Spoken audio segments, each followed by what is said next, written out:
Hello everyone and welcome for today's session.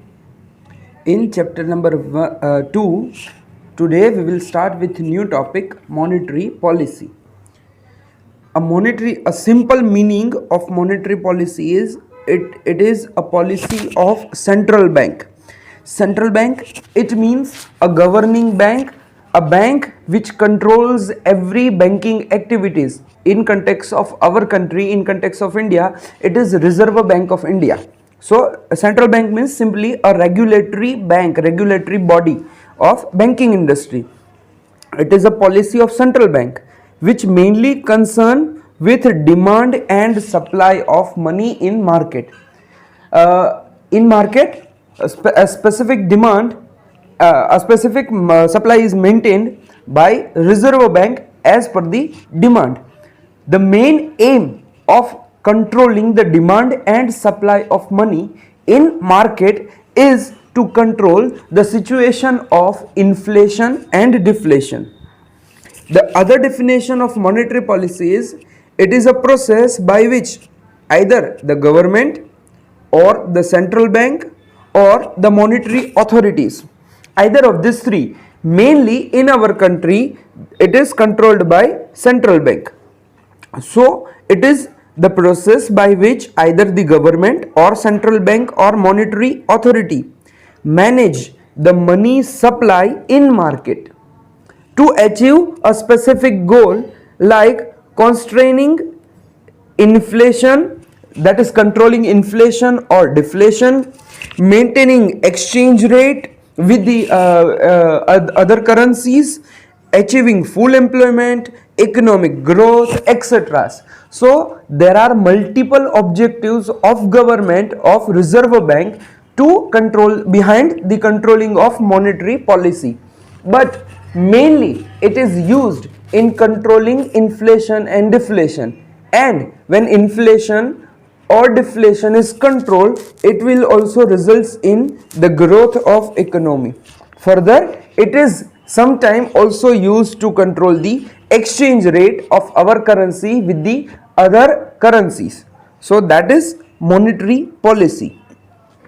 Now, before studying about how the money supply is affecting and what are the tools used by bank, firstly we need to understand how the money is measured. That means how government can able to know what is the demand in market and even what is the supply in market. It means what amount of money is with the public. It is very difficult to know, and hence the government, the RBI, has developed money measurement tools, money stock measurement tools. Mainly there are 4 money measurement tools is been identified. The number 1 is M1. M1 simply means the amount of currency notes and coins with the people. The amount of currency with the people. This amount includes notes, rupee coins and a very small coins. Ultimately this will form the total money supply in the hand with public. This amount of money is with the people. So the total amount of money, currency with the people and demand deposit with the bank. Demand deposits are those deposits which are available to people as and when demanded. Those type of deposits are called as demand deposits. Generally, the amount of money we have put in our savings and current accounts are considered as demand deposits. So it is available to us as and when we demand. If we need money at, say for example, at night time 12 o'clock, then we can simply go to ATM, insert our card and we can have our money from our accounts. So that type of money which is available on demand to public is called as demand deposits.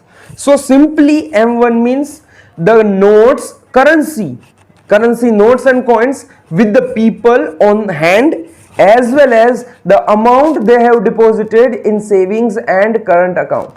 Not all the monies people are carrying with them.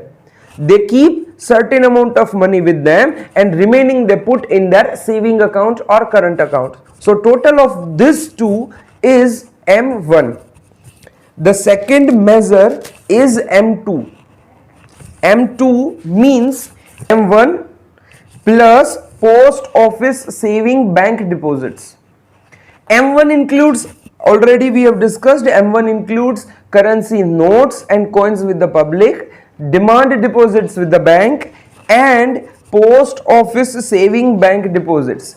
Many people may have their accounts in bank, or sometimes they, if they do not have accounts in bank, say for example in rural areas, in remote places, it is very difficult to find a bank in a village, and hence in traditional time people were putting their amounts in accounts, in saving accounts with post office. So generally in all our cities and villages there is a post office, and people used to put their savings in post office. So M2 is M1 plus the amount people have put in post office saving bank deposits. The next measure is M3. M3 is M2 plus time deposits with the bank. So firstly, time deposits are those deposits which are available after certain period of time. They are not available as and when we demand. Generally, they are not available as and when we demand. Demand deposit in M1, like as and when we demand, we can have the money. Time deposit is available after a certain period of time. Once we have put it as a deposits with the bank, then it will be available after certain period of time. In simple words, they are also known as fixed deposit and recurring deposit. In some cases we can withdraw even before time, but generally they are available after a specific end of specific time period. Say for example, if a person has put 10,000 rupees with the bank in fixed deposit for 1 year, then in normal cases it will be available after completion of 1 year. So those type of deposits are called as time deposit. They are available after certain period of time. So M3, it means M2 plus time deposit. Now M2 is M1 plus post office saving deposits, while M1 means say currency with the public, notes and coins, demand deposits with the bank, post office deposits with the post office saving bank deposit, and time deposits. All these three create M3, and the generally M3 is also referred as aggregate monetary resource. And M4 means M3 plus total other post office saving deposit or other post office deposits. Now apart from the savings, post office savings account, apart from this people may also put money,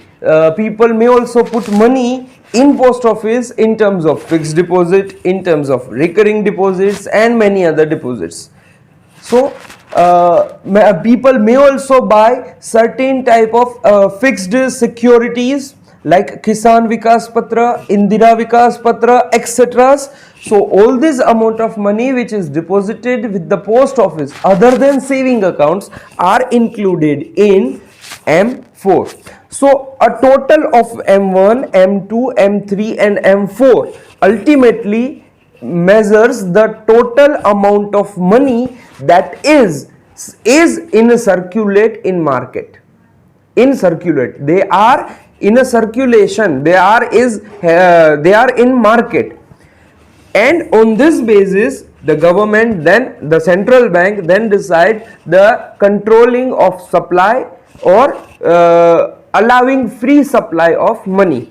So again M1 is equal to total amount of currency with the public including notes and coins plus demand deposit with the bank, M2 is equal to M1 plus post office saving deposit, M3 is equal to M2 plus time deposits, and M4 is equal to M3 plus other post office deposits.